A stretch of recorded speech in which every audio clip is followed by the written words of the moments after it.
मित्रांनो, तुम्हाला सांगायचं म्हणजे असं की आपल्याकडे परंपरागत शेती करणारे, आता आपणच परंपरागत शेती करणारे माणसं आहोत, परंतु आज हे दादा आपल्याला इथं शेतात भेटले, जे की आपले या शेताच्या शेजारीच त्यांचं पण शेत आहे आणि त्यांच्याकडे पण कापूस हाच पीक आहे.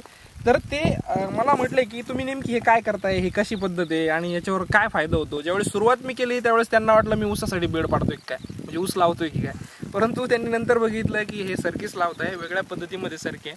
तर आता आपण त्यांना विचारूया याच्यामध्ये तुम्हाला काय बदल वाटतो का. दादा मला सांगा, तुम्हाला ह्या सरकीमध्ये आणि तुम्ही करता त्या सरकीमध्ये काय बदल वाटतो का. बदल मोठा बदल आहे ज्यादा आणि त्या सरकीमध्ये. अच्छा, ही कमी खर्चात आहे, कमी खर्च आणि ती आणि ज्यादा खर्चात. अच्छा, म्हणजे तुम्ही मेहनतीमध्ये मेहनतीमध्ये ज्यादा खर्च. अच्छा, म्हणजे नेमकी कसं वाटलं तुम्हाला मेहनत त्याच्यात आपण 8 ते 10 वखराच्या पाळ्या मारतो. हा, हिच्यात वखरच नाही आणला आतापर्यंत. अच्छा, एक बी पाळी नाही मारली आतापर्यंत. एका पाळीला किती खर्च येतोय तरी. एका पाळीला 3 एकरला धरा ना तुम्ही सरासरी 18 3,500. तुमचे घरचे बैल आहे का. आपल्या घरचे बैल आहे.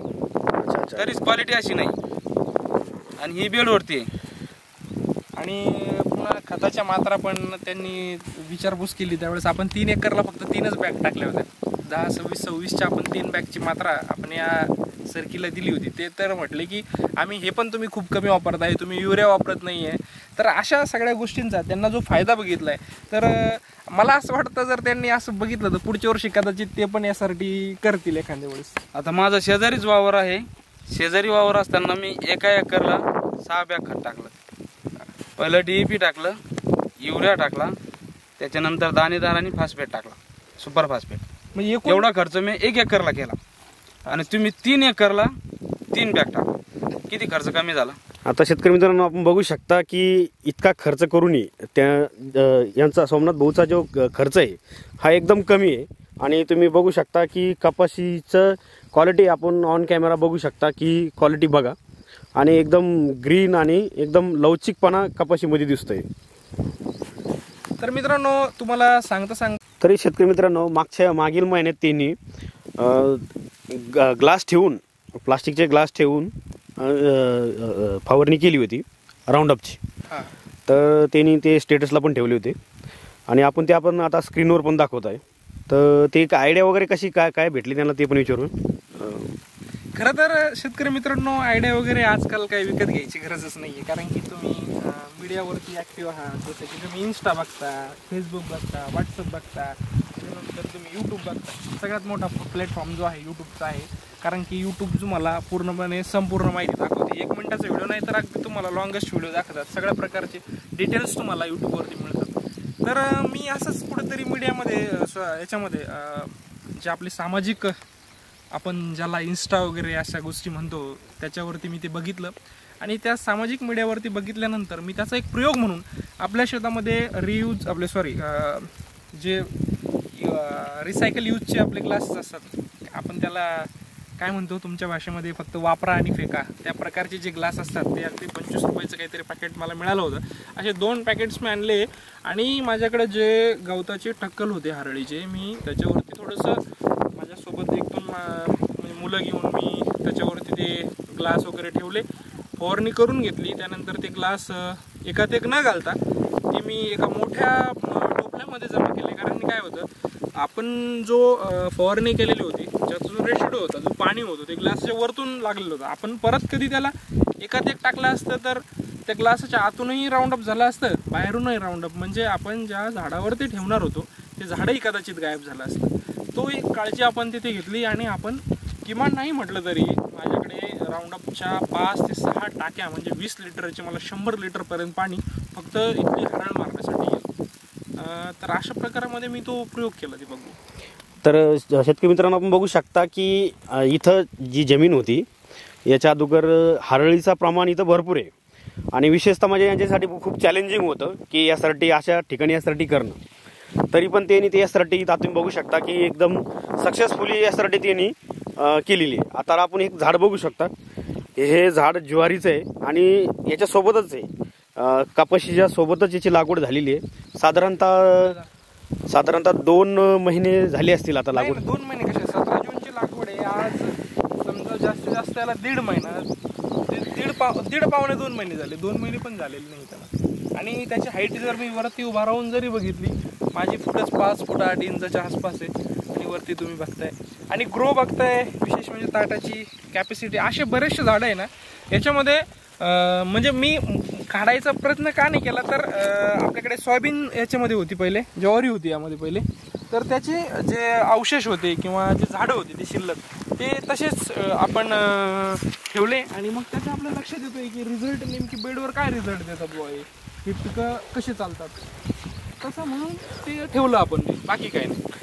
आता आपण शेतकरी मित्रांनो आपण बघू शकता की सोमनाथ भाऊने ही जमीन मालक ते नाही आहे, ते त्यांनी भाड्यातात्यावर घेतलेली आहे. आणि विशेषतः म्हणजे SRTचा फायदा हा सेकंड वर्षी किंवा तिसऱ्या वर्षी जास्त होतो, कारण तुमच्या शेताचा कर्ब हा तिसऱ्या वर्षी जास्त वाढतो. तरी हा विचार नाही करता फक्त त्यांनी आपल्या चॅनलवरती व्हिडिओ दुसऱ्या शेतकऱ्याचे व्हिडिओ टाकण्यापेक्षा मी स्वतः प्रयोग आपल्या शेतात करून पाहायला काय हरकत आहे, म्हणून ह्या तत्वावर त्यांनी शेती भाड्यावरती घेतली. आणि साधारणतः 3 एकर शेती, तुमच्याकडे काय म्हणतात ठोक्यानं वगैरे काय, बट 3 एकर शेती त्यांनी भाड्यातत्वावर घेऊन हा प्रयोग राबवला. तर मित्रांनो काय होतं, शेतकरी सगळ्यात जास्त फसवला जातो खोट्या गोष्टीपासून. तर खोट्या गोष्टीपासून फसवला जातो, म्हणूनच आपण वैयक्तिक प्रयोग करतो. तर वैयक्तिक प्रयोगामध्ये तुम्ही जर बघत असाल तर आता माझ्या सरकीवरती आतापर्यंत 3 फवारण्या झालेल्या आहेत. आणि क्लीन आणि नेट, अगदी कुठल्याही प्रकारचे जास्त तुम्हाला किडी याच्यावरती दिसणार नाही. थोडंफार तर असणारच. आता ते शेवटी निसर्ग आहे, निसर्ग हा काय म्हणजे कंट्रोल हे म्हणजे होण्यासारखी गोष्ट नाही आहे. निसर्गानं प्रत्येक गोष्टीला प्रत्येकाचा वाटा ठरवून दिलेला आहे.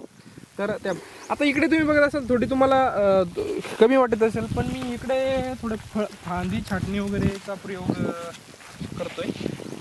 इकडे मी गवत उपटून टाकलेलं आहे, बघू मी टाकलंय म्हणण्यापेक्षा म्हणजे काय होतं, मागचे जे लोक असतात त्यांना ते पटत नाही आणि त्यांनी तो प्रयत्न केला. तसं मी ठेवलंय भरपूर आणि आता थोडंफार त्यांनी जेवढं निघतं तेवढं काढलंय. पण आता त्याच्याबद्दल काय नाही, कारण की शेतकरी त्यांना क्लीन अँड नेट बघायची सवय. आपण यामध्ये एक मेथड वापरली आहे, दादा लाड मेथड. आता शेतकरी मित्रांनो त्यांनी असंच नाही की फक्त SRTच केलंय, तर त्यांनी त्याच्यात थोडासा प्रयोग तत्वावर आणखीन एक प्रयोग केलाय दादा लाडचा. आणि आपण आपल्या चॅनलवरती पुढे येणाऱ्या काळात दादा लाडचा व्हिडिओ नक्कीच शूट करू आणि टाकू. तर याच्यामध्ये मित्रांनो दादा लाडबद्दल तुम्हाला जास्त काही सांगण्यासारखं मी या व्हिडिओमध्ये सांगणार नाही, परंतु तुम्ही जर पाहत असाल तर हे जे फांद्या आहे, फळफांद्या ह्या आपण ठेवल्या आणि याच्या खालच्या फांद्या आपण काढले, ज्याला की पातं वगैरे काही नव्हतं. अशा प्रमाणात आपण हा एक प्रयोग तत्वावर करतोय. रिकमेंड नाही आहे दादा लाडमध्ये अशा पद्धतीमध्ये झिगझॅग पद्धत लावून दादा लाड करणं वगैरे, पण ते नाही. आपण त्यांचं फक्त एक थिअरी युटिलाइज केली, त्या थिअरीमधून आपण हा प्रयोग केलेला आहे. असं काही नाही आहे की त्यांनी जी पद्धत सांगितली त्याच पद्धतीने आपण लागवड केली नंतर तसं वापरलं. त्यांचे खूप सारे वेगवेगळ्या पद्धती आहेत, लागवडीच्या पद्धती आहेत, त्याला फवारणीच्या पद्धती म्हणून आपण केलेलं आहे. तर असं पण होतं मित्रांनो, असे झाडं असतील तर ठेवू नका, कारण की हे फक्त जमिनीतलं अन्नद्रव्य शोषतात, बाकी काही नाही. कुठल्याही प्रकारचं याचा युटिलाइज होत नाही, याला जास्त पातळ फळ वगैरे लागत नाही, रोगीट असतं. याच्यामध्ये डिफिशियन्सी नक्कीच तुम्हाला दिसते. बियाणंच खराब असतं जास्त करून, काढून टाकत चला, तो एक फायदा तुमचा कंटिन्यू होईल. मित्रांनो तुम्ही इथे बघा, आता मी ग्लायफोसेटचा वापर इथे केलेला आहे. ही बाभूळ जी आहे, एडी बाभूळ म्हणतात आपल्याकडे हिला. आता ही एडी बाभूळ मी ग्लायफोसेटनीच वाढवली.